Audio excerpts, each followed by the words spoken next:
ಬೆಳಗಾವಿಯಲ್ಲಿ RSS meeting ಬಗ್ಗೆ ಹರಿಪ್ರಸಾದ್ ಕಿಡಿ ಆರ್ಎಸ್ಎಸ್ ಇಲ್ಲಿ ಯಾಕೆ ಮೀಟಿಂಗ್ ಮಾಡ್ತಾ ಇದೆ ಅಂತ ಹೇಳಿ ಗೊತ್ತಿಲ್ಲ. ಆರ್ಎಸ್ಎಸ್ ಸಭೆ ಮಾಡಿದಾಗೆಲ್ಲ ಅನಾಹುತ ಆಗ್ತಾನೇ ಇದೆ. ಬೆಳಗಾವಿಯಲ್ಲಿ ಆರ್ಎಸ್ಎಸ್ ಮೀಟಿಂಗ್ ಬಗ್ಗೆ ಹರಿಪ್ರಸಾದ್ ಕಿಡಿ ಆರ್ಎಸ್ಎಸ್ ಇಲ್ಲಿ ಯಾಕೆ ಮೀಟಿಂಗ್ ಮಾಡ್ತಾ ಇದೆ ಅಂತ ಹೇಳಿ ಗೊತ್ತಿಲ್ಲ.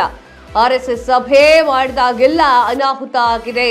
ಹಿಂದೆ ಸಭೆ ನಡೆಸಿದಾಗ ಗೌರಿ ಲಂಕೇಶ್ ಹತ್ಯೆಯಾಗಿದೆ.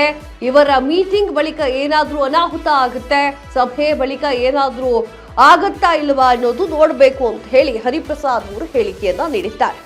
ಆರ್ಎಸ್ಎಸ್ ವಿಚಾರಕ್ಕೆ ಸಂಬಂಧಪಟ್ಟಂತೆ ಬಿಕೆ ಹರಿಪ್ರಸಾದ್ ಅವರು ಹೇಳಿಕೆಯನ್ನ ನೀಡಿದ್ರು. ಕಿಡಿಕಾರರು ಆರ್ಎಸ್ಎಸ್ ಇಲ್ಲಿ ಯಾಕೆ ಮೀಟಿಂಗ್ ಮಾಡ್ತಾ ಇದೆ ಬೆಳಗಾವಿಯಲ್ಲಿ ಅಂತ ಹೇಳಿ ಗೊತ್ತಾಗ್ತಾ ಇಲ್ಲ. ಬೆಳಗಾವಿಯಲ್ಲಿ ಮೀಟಿಂಗ್ ಮಾಡಿದಾಗೆಲ್ಲ ಏನಾದರೂ ಒಂದು ಆಗ್ತಾ ಇರುತ್ತೆ. ಆರ್ಎಸ್ಎಸ್ ಸಭೆ ಮಾಡಿದಾಗೆಲ್ಲ ಅನಾಹುತಗಳೇ ಆಗಿದ್ದಾವೆ ಹೊರತು ಯಾವುದು ಉದ್ಧಾರದ ಕೆಲಸ ಆಗಿಲ್ಲ. ಹಿಂದೆ ಸಭೆ ನಡೆಸಿದಾಗ ಗೌರಿ ಲಂಕೇಶ್ ಅವರ ಹತ್ಯೆ ಆಗಿದೆ. ಅವರ ಮೀಟಿಂಗ್ ಏನಿದೆ, ಅವ್ರ ಮೀಟಿಂಗ್ ಬಳಿಕ ಏನಾದರೂ ಒಂದು ಅನಾಹುತ ಆಗುತ್ತೆ, ಅದನ್ನ ಕಾದ್ ನೋಡ್ಬೇಕಾಗತ್ತೆ ಅಂತ ಹೇಳಿ ಹರಿಪ್ರಸಾದ್ ಅವರು ಸ್ವಲ್ಪ ಕುಟುಕಿದ್ದಾರೆ. ಏನ್ ಹೇಳಿದ್ರು ಕೇಳಿಸ್ಕೊಂಡು ಬನ್ನಿ.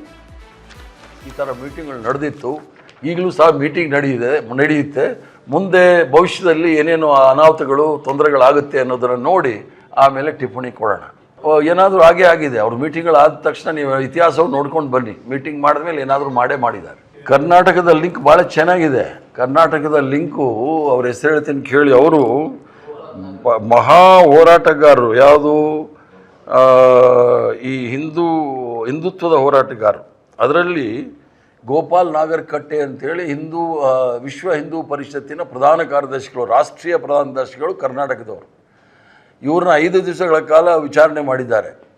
ಚಂಪಕ್ ರಾಯ್ ಜೊತೆ ಆ ಲಂಪಟ ಇದ್ದಾನಲ್ಲ, ಅವನ ಜೊತೆ ಸೇರಿಕೊಂಡು ಇವರು ಲೂಟಿ ಮಾಡಿರ್ತಕ್ಕಂಥದ್ದು ಜನಸಾಮಾನ್ಯರ ಹಣ, ದೇವರ ಹೆಸರಲ್ಲಿ ಲೂಟಿ ಮಾಡ್ತಕ್ಕಂಥವ್ರದ್ದು.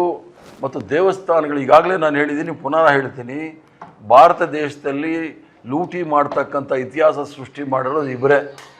12ನೇ ಶತಮಾನದಲ್ಲಿ ಮೊಹಮ್ಮದ್ ಗಜನಿ 17 ಬಾರಿ ಭಾರತ ದೇಶಕ್ಕೆ ದಂಡಯಾತ್ರೆ ಬಂದು ಆಫ್ಘಾನಿಸ್ತಾನ್ ಗಜ್ನವಿಯಿಂದ ಪಾಕಿಸ್ತಾನದಲ್ಲಿರ್ತಕ್ಕಂಥ ಮುಲ್ತಾನಲ್ಲಿರ್ತಕ್ಕಂಥ ಮಸೀದಿ ಮತ್ತು ಗುಜರಾತಲ್ಲಿ ದ್ವಾರಕಾದಲ್ಲಿರ್ತಕ್ಕಂಥ ಸೋಮನಾಥ ಟೆಂಪಲ್ನ ದೇವಸ್ಥಾನವನ್ನು ಲೂಟಿ ಮಾಡ್ಕೊಂಡು ಹೋಗಿರೋ ಇತಿಹಾಸ ಬಿಟ್ಟರೆ, 12ನೇ ಶತಮಾನ ಬಿಟ್ಟರೆ 21ನೇ ಶತಮಾನದಲ್ಲಿ RSS ಅವರು BJPಯ ನೇತೃತ್ವದಲ್ಲಿ ರಾಮ ಮಂದಿರ ಲೂಟಿ ಮಾಡಿರೋದು ಇವ್ರದೇ ಇತಿಹಾಸ. ಸೊ ಅದರಿಂದ ಇವ್ರಿಗೆ ಯಾವುದೇ ರೀತಿಯ ನೈತಿಕ ಹಕ್ಕಿಲ್ಲ ಧರ್ಮದ ಬಗ್ಗೆ ಮಾತಾಡಲಿಕ್ಕೆ. ಸುಮ್ಮನೆ ರಾಜಕಾರಣ ಮಾಡ್ಕೊಳ್ಳೋದು ಒಳ್ಳೆಯದು. ಎಲ್ಲ ಭ್ರಷ್ಟರಿಂದ ತುಂಬಿರ್ತಕ್ಕಂಥದ್ದು. ರಾಜಕಾರಣ ಭ್ರಷ್ಟರಿಂದ ತುಂಬಿತ್ತು. ಈಗ ಧಾರ್ಮಿಕ ಕ್ಷೇತ್ರದಲ್ಲೂ ಸಹ ಇಂಥ ಭ್ರಷ್ಟರೇ ತುಂಬ್ಕೊಂಡ್ಬಿಟ್ಟಿದ್ದಾರೆ ಅಂತ ಹೇಳೋದಕ್ಕೆ ವಿಷಾದ ವ್ಯಕ್ತಪಡಿಸ್ತೇನೆ.